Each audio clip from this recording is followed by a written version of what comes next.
Hey everybody, I don't know about you, but as you've watched out over the world, the war in Russia and Ukraine is not just isolated to Eastern Europe. It's spread all over the world, and you can see it in market instabilities. You can see it here. People who do not think that that war is affecting you, all you got to do is look at gas prices. You look at your food prices. You see the global change that has happened.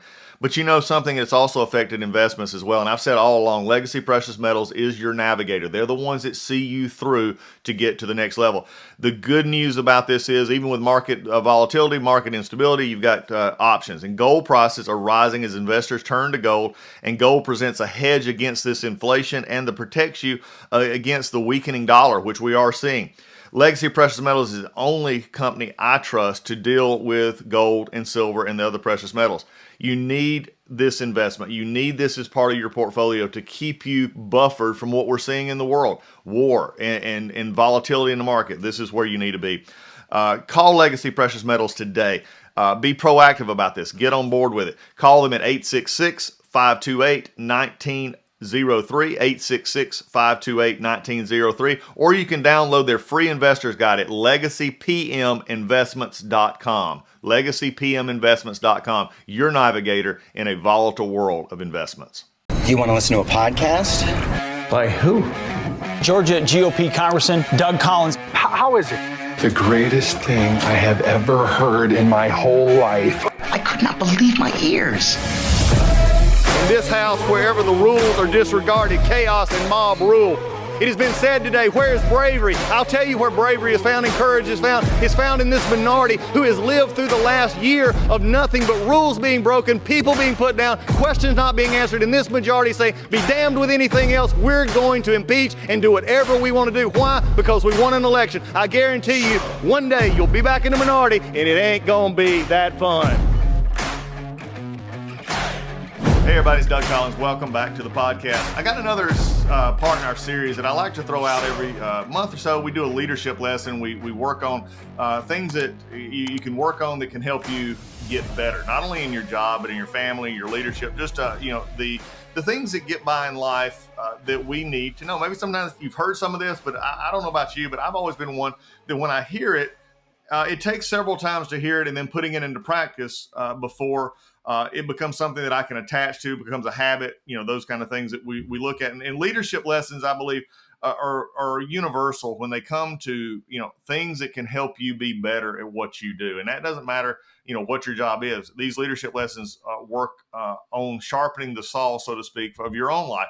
Too many times we go out there every day, day in, day out, and we just keep, using the same axe or using the same tool, and we never take time to do maintenance or sharpen it. And that tool for many of us is ourselves. So one of the things that I like to do, and we've had great response on the podcast on when we've done these sort of leadership lessons, is that it reminds us of the same things maybe we're to work on in our own life, maybe we can work on in our family. And this is one of those that's going to be here today. We're going to look at 13 leadership lessons that Colin Powell wrote about in 2012. And I think you're going to see a lot of these that really, speak to the heart of who we are. But before we get started, again, thanks for being a part of the podcast family. Go to the DougCollinsPodcast.com. There's a link button there where you can email me. You have suggestions for the show. You can have questions that you may have that we've had a guest on. Maybe you've got a question that we can follow up on. Love to have you participate, be interactive with our podcast. Go to the DougCollinsPodcast.com. And you can keep up with us through that app. We'd love to have you being a part. So before we get started, let's dig in. First off is for some who may remember or not remember from my generation, Colin Powell was one that we remembered greatly as a general. He was Joint Chiefs chairman. He was also the National Security Advisor, but he was Joint Chiefs during the first Gulf War. That was where he really rose to prominence, him and Schwarzkopf, again, being the general on the ground. And we may do something on him later on as well. A lot of wisdom came from his time.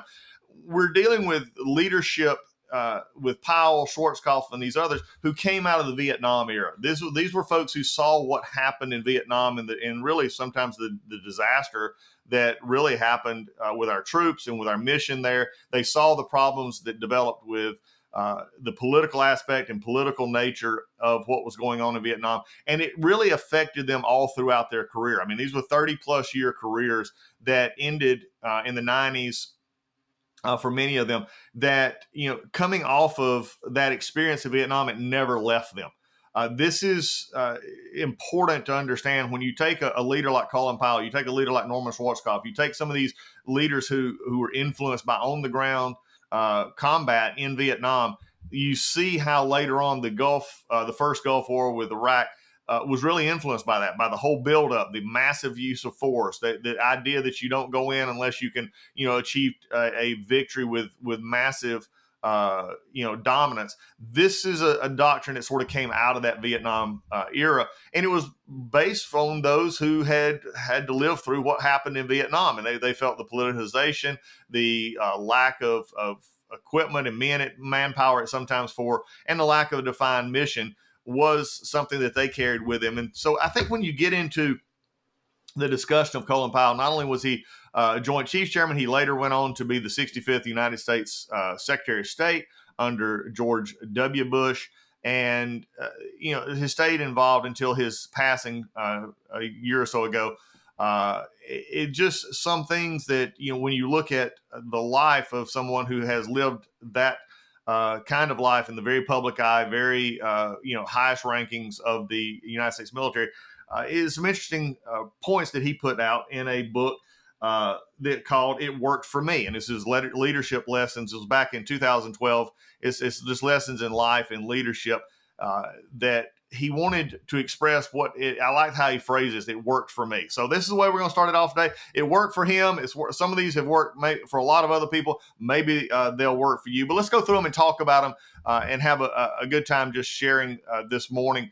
Or whenever you're listening to this podcast, these are life lessons that you can write down, apply, and put into your life.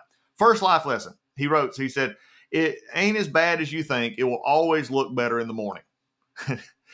I don't know about you, but this one probably among all the ones that we're going to give is the one that I struggle with the most. I don't know about you. He goes on and he talks about leaving office. When you leave the office at night, your attitude really will affect how you go through the night and really affect the next morning. But I want to think about this from terms of perspective. How many times have you woke up at night or couldn't go to sleep? You were worried about something that was going to happen or possibly may not happen. Again, worry is many times worrying about things that may or may not ever happen. And what he's talking about is that it's never as bad as you think. I have had in my own times where I've laid in bed at night or woke up really early, and when it's dark and you're only hearing your own voice, it is easy to see or think that the walls are closing in, that everything is bad, that the only outcome is going to be terrible, that everybody in the world knows your problems, everybody in the world sees your problems. And the reality is most of the time it's just you. It's just you there contemplating these actions, contemplating these things in your own mind, making the assumptions that the fear that you've built up or the concern, the anxiety, however you want to put it, is actually developing. One of the things that you need to remember is it never, as he says, it never is as bad as you think. Now, for some, I'm not going to say every time. Sometimes it's going to be as bad, but the morning will come. The sun will come up. There's a new day. There's a new opportunity to see things in the light. I love it how comedian Kevin Hart laid this out one time. He said, look, things are going to happen in life. He said, but in the morning, the sun's going to come up, and in the evening, the sun's going to go down. And he said that life progresses. And he said, you got to just, take what life gets and you move forward. Because if you don't, he said, you'll just get stuck in his routine. I think Colin Powell's discussion here is really interesting in the sense that it focuses your mind on what you can control. How many times on these, as you get off work or you're home at night or you're sitting there thinking about a relationship, a family member, a work-related problem or something in your life, and you really roll it over in your head many, many times. And at the end of the day, you're only speaking to yourself. You're not taking into account other aspects, other things that could be there. And this is the part that you can't stop. And I think that's what Colin Powell is saying here. That's what Kevin Hart, the quote that I just gave you from Kevin Hart, really just focused on, that give it some time. Time does help you think and also bring in new perspectives as you go forward. But this attitude that you can overcome, this attitude that you can, make a difference, is one that you can't lose. And many times, if we get lost in our own thoughts, we get lost in those trains at night before the dawn breaks the next day, it can really drive us down. As the scripture says, Joy cometh in the morning. And I think there's a purpose that scripture is talking about, that daybreak, that new morning, that new day, that new challenge, that new the scripture also says he renews us every day. That is what we need to focus on. It's easy to get bogged down at night, but always focus on getting better in the morning and focusing on how it looks in the daylight. The second thing is this one is, who's controlling you. Pastor Andy Stanley has worked on a recent series in which he said, who's the boss of you? And one of the things that he talks about is this next point. Colin Powell said, get mad, then get over it. And if we are over anything, it's getting mad. Anger will destroy you. Anger is, if you let it go in the wrong way, will preoccupy you. It will control you. It will become the thing that people know about. If you have a quick trigger, if you have one of those quick fuses that everything makes you angry, people are not want to be around you. And when they're not going to be around you, then they're going to pull away from you, and you're going to be more isolated, which in turn for many of you makes you more angry. Acknowledge the fact that, and this from my own perspective, is life is not fair. Whoever told you it was going to be fair lied to you. Nowhere in the world do you find that life is supposed to be fair. You don't find it in Scripture. You don't find it in life. In fact, life is not fair. And preparing yourself for the realities that sometimes life is not going to be fair, things are not always going to go your way, is one way that you can begin to control this anger. Now, there's two parts to anger. There's two parts of frustration. Many of you don't want to call it, as Andy Stanley talked about in his sermons here, you don't want to call it anger or rage or anything else. You call it frustration. Well, there's really two parts to this frustration. Now, you can use it to just dig your own self a hole. You can get mad at everything. You can believe the world's not for you, everybody's against you. And when you understand that, then what happens is you're just consistently in a sour mood, a sour, mad place, that you're just mad at everybody. And that anger will begin to eat at you. And then we go back to the first one, when I thought about everything seemed, the lesson that Powell says it's not as bad as you think. Well, if you're mad and you're angry at everything, then it does seem as bad. You're not seeing a different perspective.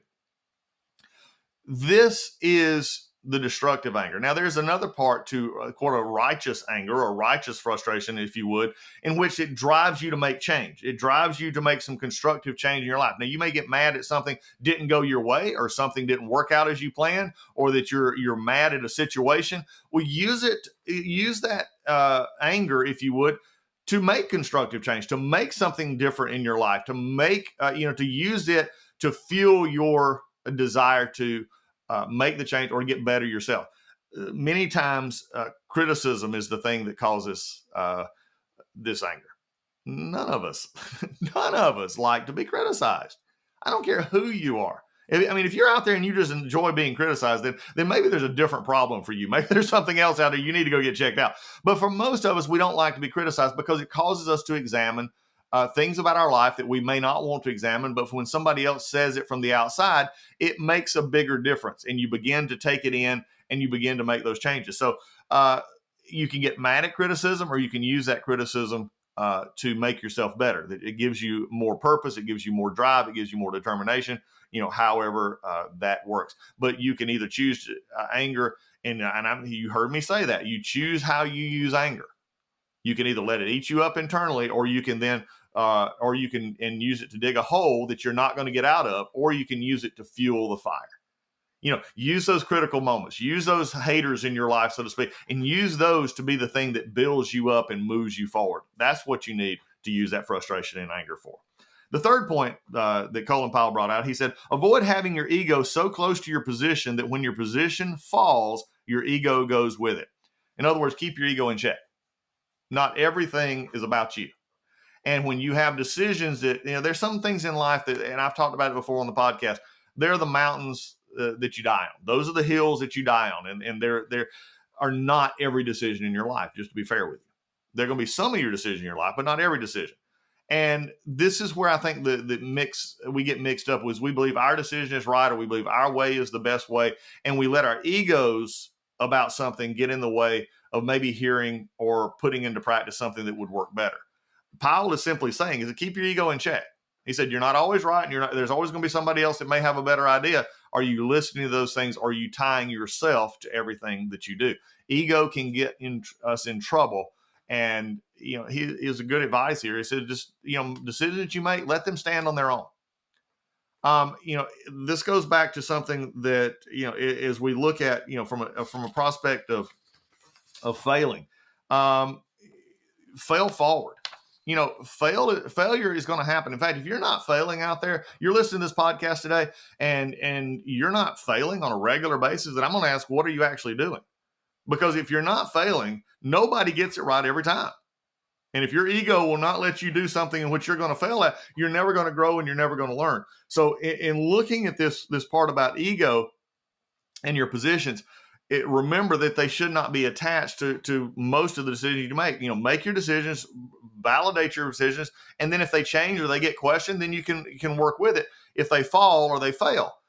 Failure, though, is also another area that I'm going to jump off that he didn't really mention in his leadership notes, but I'll take a quick moment here. Failure is not final, number one, and failure also is not about you. And I think this is where we have to separate the actions and we separate what we're trying to do. Sometimes we're going to fail, but you need to get back up and do it again. It's not about you're the failure. It's about your idea. It's about your performance. Something didn't go right, but you need to separate the two out. Otherwise, you'll drag yourself back into the things we've already talked about, those holes of being mad and frustrated and thinking everything is bad against us. So third thing is separate your ego from the decisions that you have.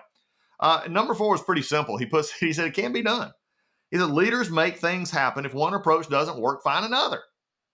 It amazes me how many times I see, politicians, I see members of Congress that I used to serve with, members of the media, members in sports teams, coaches that think that there's only one way to do something, that you got to, and if it fails, you just, instead of trying to say, hey, maybe there's another way to do this, or either stopping because you feel like it can't be done, is leaders find ways to get it done.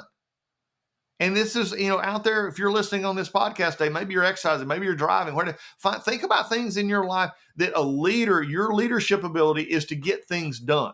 It's not simply to accept things, and especially if it's something that needs to be changed in your life, then take that advice, take that encouragement, and say, look, a leader's going to find a way.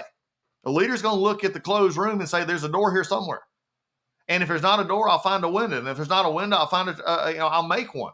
This is what leadership does. It can be done. It's an attitude. And I hear so many times people, they go back to this idea we spoke of already.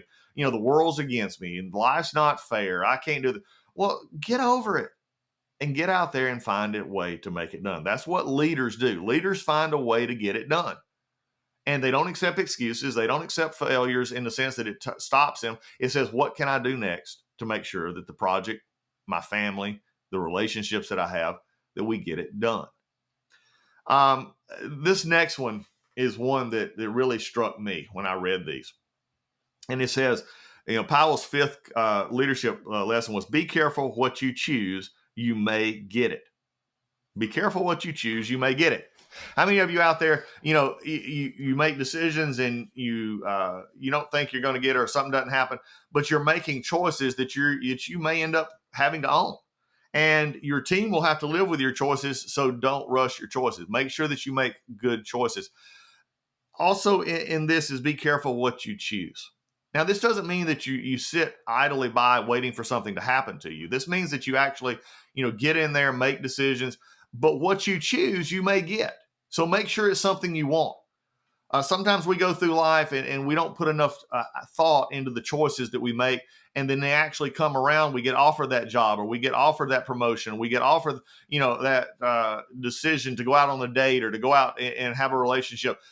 Be careful what you choose because you may get it. And once you've got it, then you can't say, hey, I didn't want this, or this wasn't what I thought it was going to be. You got to remember that you chose this. And when you're leading a team or you're leading others, you're leading your family, then your choices actually affect them as well. And this is the hard part for most of us when we end up discussing our choices, and what we actually get is that they really affect the team around us. So if you're leading, you're managing, or you're at a company and you're leading a team, think about the choices that you're making for the next week, the next month, the next year, because not only do they affect you, they affect those who answer to you and those that you lead. Don't ever, fail to realize that choices you make in life or the consequences that come with them are yours to own. And that's something that a lot of people don't want to own. They may choose something and say, well, I didn't want this. They throw it away and they move on. See this in families. We see this in relationships and marriages and others. Be careful what you choose. Make sure that you're doing what you have planned, you thought, and what your heart is telling you. Because once you choose it, there are consequences if you actually get it. Number 6, don't let adverse facts stand in the way of a good decision. Superb leadership is often a matter of superb instincts. When faced with a tough decision, Powell says, use the time available to gather information and trust your instinct and inform your instinct. Too many people, there's a difference in using your instinct and your gut and not being informed. And I think what the answer here is sometimes you're going to look at ideas and they're not going to be, they're going to have, things standing in the way that you're going to have to be overcome. They're not going to be an easy path to get what you want. But don't let those facts stand in the way. Find out the whole situation, look at the facts, look at the adverse facts, and then make a plan around them. If you're able to make a plan around them, you're able to actually look at those adverse facts and say, hey, these may not be as bad as I think they are. And even if they are, we can move this and we can shape this and I can get this team together so that we can achieve the results that I think we all want. Too many times people hear no and they quit. No is simply just saying not this way, not this moment. No is simply many times, especially in business and your political decisions and business decisions and life decisions, no says, hey, you need to evaluate this further. You need to evaluate how you're going to get there. You need to maybe take another direction, take another step, figure out what works best for you. And when you do that, then you're able to overcome it. But if you just simply stop at the first minute you get some pushback, you will never accomplish what you want in life. And I'm beginning to see more and more that the younger generation that have been told all their life that everything's fair, that you should get what you want, that you should, that everybody should treat you well. And they start receiving pushback when they get, quote, to a job, or they get in a family relationship, or they get into life and it gets a little bit hard, they stop. You can't do that. Adverse facts doesn't always mean that it's wrong, but it's something to inform you to decide how to move better ahead. Number 7, you can't make someone else's choices, and you shouldn't let anyone else make yours. I can't emphasize this one enough. When I was pastoring, I would do marriage counseling before the weddings, especially with younger couples. Older teenagers, younger 20s. Most of the time at that point, they're in love, and love is great, but love they treat it as fact, and the emotion of love will cause you to make some decisions or make some discussions that you might not have apart from, quote, love. Now, love is good and love is great, but at a certain point in time, you also have to look at, the decisions you're making. And one of the questions that I would always ask when I was doing marriage counseling was this one. And it would be this, and I would have the couple answer these questions separately. So I would ask them the question for the bride and the groom. I'd say, okay, answer, there's a lot of questions, but one of the questions always said this. It said, if you could change one thing about your future spouse, what would it be? What was really interesting sometimes they would come back and I noticed if it was younger couples, they had really struggled with this question. They struggle with this question of, if I could change one thing about the other person, what would it be? Because they didn't, they were still in their relationship. If they'd only been together a year or two, they were still tentative about saying, I don't like this about you, or I'd like to change this about you. Sometimes they were brutal. I mean, I can remember one time they came back and the discussion really developed, and they had to deal with some real frank issues about family and family members and family structures. And one wanted to change the other, and the other wanted to change the other. And after they got married, but after they had to work through these issues, which I was glad they worked through them before they got married, than rather it would be something festered after the marriage. No matter what they told me, no matter what the discussion was, I always ended it with this way. I said, that's great if you want to, he snores, or, his parents are overbearing, or you spend too much money. I said, that's great. I said, because here's the thing in a marriage. I said, you are not going to change them. They are who they are. Over time, they may get better in what you like. But the question was pending on something, if you could change, and that's why I always worded the question. I said, if you could, and the reality is you can't and you shouldn't. This is something that has to be worked out. And I think Powell makes this point very clearly here is you don't need to make choices for others, and you definitely don't need to let others make choices for you. Accept good decisions, find out what you need to do, make those choices on your own. Number 8, check the small things. How many times do we not do this? I hear so many people, I'm not a detail person. Well, you better be. Details matter. And they matter in relationships. They matter in jobs. They matter in life and politics and everywhere else. Details matter. And if you're not, for whatever reason, a good detail person, then you need to find somebody in your life that is a good detail person. You need to find somebody in your life that can help you. If you're leading a company right now and details are not your strong suit, then find somebody, maybe your accountant, it may be your second in command, it may be whoever that is good with the details, because somebody's got to keep up with the small things. And it's not just, one of the things of winning in life and in relationships is remembering the small things, remembering birthdays, remembering issues that people are going through, remembering those kind of times in their life. It's the small things about a job, making sure it's shipped on time, making sure it's delivered on time, making sure the quotes go out on time. It's the small details that it's amazing. I can almost dissect in counseling, as I've done over the years, or even in my own life, the issues that have developed into big problems for me typically go back into where I've missed a detail. I didn't, go back and follow up on this. I didn't ask all the questions that I should have. That's the details that we're talking about here. Number 9 is share credit. I thought this was interesting from Colin Powell. Here's a 4-star general who became Secretary of State. It is share credit. You can't get by in life if it's all about you. You didn't get to where you are simply because you're this great and wonderful person. There's other people in your life that has always been there to help you when it was a start with your family. And you may have had a terrible family life. Maybe it was an uncle, maybe it was an aunt, maybe it was a friend down the road, maybe it was somebody at school. But we've always had people there that have helped us get where we are going. And no matter what we've done, you can always share credit. Bringing people along does not diminish who you are, and bringing people into and crediting them and actually praising them doesn't diminish the accomplishment that you feel like you've made, but it actually brings others in it, that it makes it sweeter. It makes it understand that, hey, we're a part of this, so that next time you can accomplish even more. Why? Because people will understand. If you're leading, people understand that, hey, this person values my time, this person values my input, this person values who I am, and they're going to not just take all the credit for the hard work that others did.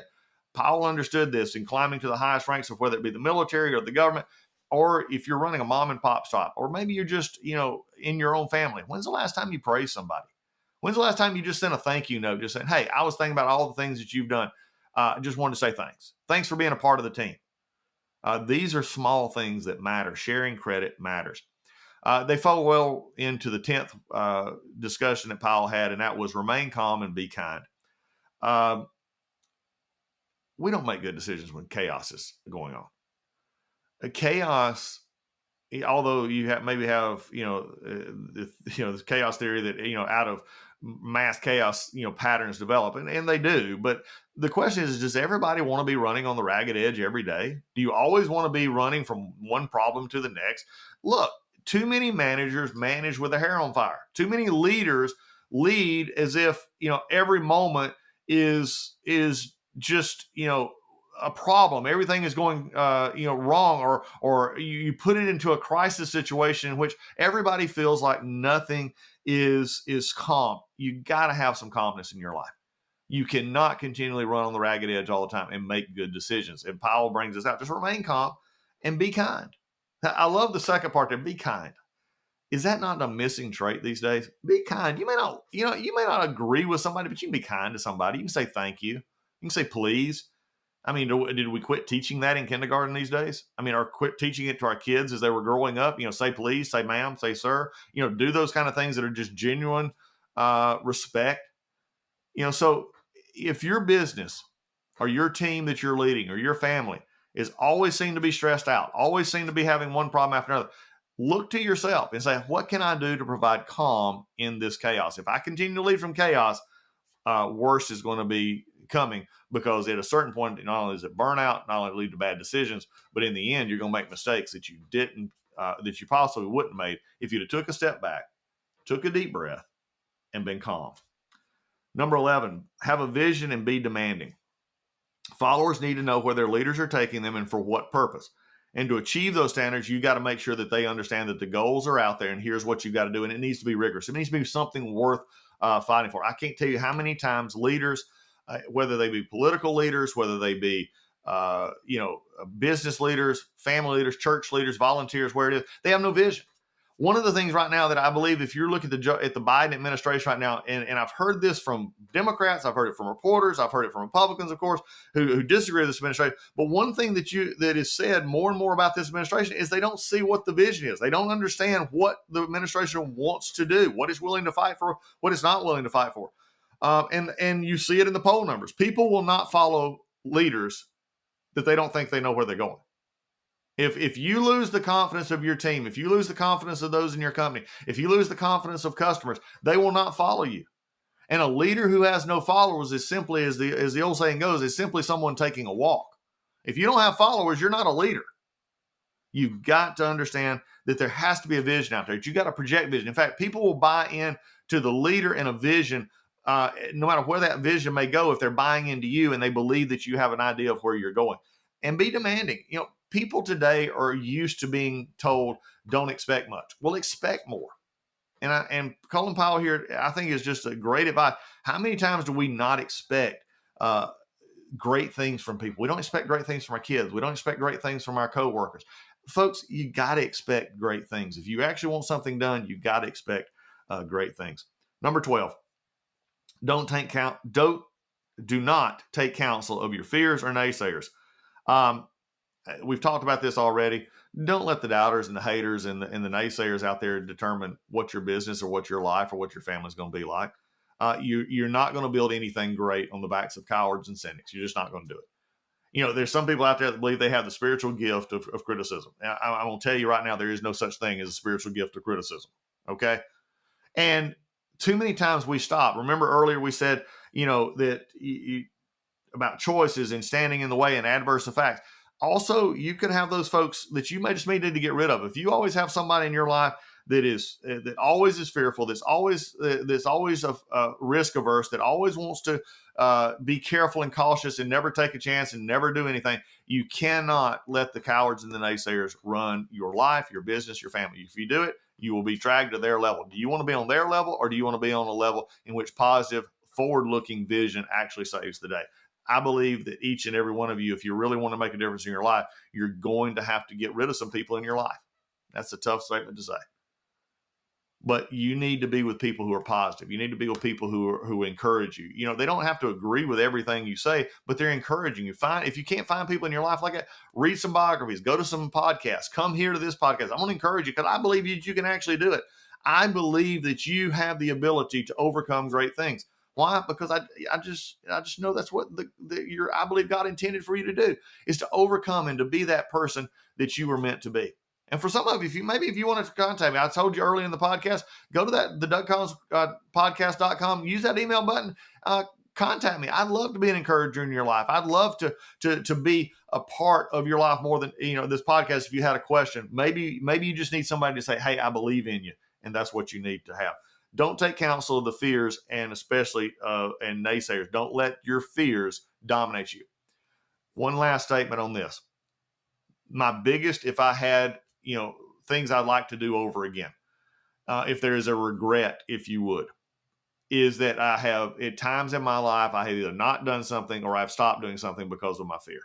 Fear of being embarrassed, fear of not being able to accomplish it, fear of failure, all of these things that have stopped me from doing things in my life. And it's easy to say.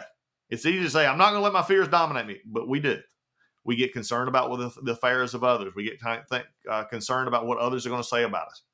And the reality is there's only that inner voice that I believe God instilled inside of you, that if you're doing what is right and moral and you're doing the things that you're supposed to and you're working hard at it every day, listen to those voices. Don't let the fear stand in the way. Fear will stop you if you overcome that fear. Bravery, courage is simply overcoming fear. It's simply overcoming the fear that you have. Everybody has fear. The question is, will you give into it or will you overcome it? And being optimistic. This is his last one, number 13, is optimism is something that can lift everybody. And I believe that's so true. Just being optimistic. Nobody wants you to come in and be the person with the cloud over their head. Nobody wants you to come in and say, like you're dragging a piano on your back all the time. Wow, it's really great to be here. Glad I'm here. Wow, what a week. Don't be that person. Be optimistic. And you say, well, Doug, you don't know my life. Well, I bet there's some things in your life you can pick on that you can say, this is actually a pretty good part of my life. Use the things in life to motivate you. Use the things that can be better. We've talked about several that he used here today. Why don't you take and be a part of those kind of things that feed your optimism instead of feed your fears? If you feed your fears, you will fail. If you feed your optimism, if you feed your thoughts, you feed your overcoming, if you use your frustration, your anger in a positive way to make positive change, you're going to be able to overcome things in your life. Your family is going to get better. Your business is going to get better. If you're in politics, your political life will be better because you're not going to be worrying about who's going to tweet what at you or what's going to be said about you. You're going to just worry about, can I get things accomplished for the people that I'm supposed to accomplish it for? 13 little life lessons. 13 leadership lessons that if you apply these leadership lessons in your life, I guarantee you things in your life will improve. They not get better overnight. As I said before, life ain't fair. And some of this will work. Some of it you're going to have to work at. But the question is will you begin to do something to make a positive difference, not only in your life, but in the folks that you lead, the folks that you love, the folks that you care about. This is Doug Collins on the Doug Collins Podcast. Thanks for being a part of us today. We'll see you again next week. Hey everybody, MyPillow. I just wanted to let you know MyPillow is having the biggest sheet sale of the year. You'll have to help. You have all helped build MyPillow into an amazing company that it is today. And now Mike Lindell, the inventor and CEO, wants to give back exclusively to his listeners. The Percal bed sheet is available in a variety of colors and sizes, and they're all on sale. For example, the queen size is regularly priced at $89.98, but it is now only $39.98 with our listener promo code. Order now because when they're gone, they're gone. You're not going to be able to get it. These Percal sheets are breathable. They have cool, crisp feel. They come with a 10-year warranty, 60-day money-back guarantee. Don't miss out on this incredible offer. There's a limited supply, so be sure to order now. Call 1-800-986-3994. Use the promo code Collins, COLLINS, or you can go to mypillow.com, click on the radio listener square, and use the promo code Collins, COLLINS. Lisa and I sleep on these sheets every night. You will want to have them as well. They're a wonderful product. Go right now, either 800-986-3994, code word Collins, or go to mypillow.com. Also use the code word Collins to get this discount. You will not regret it.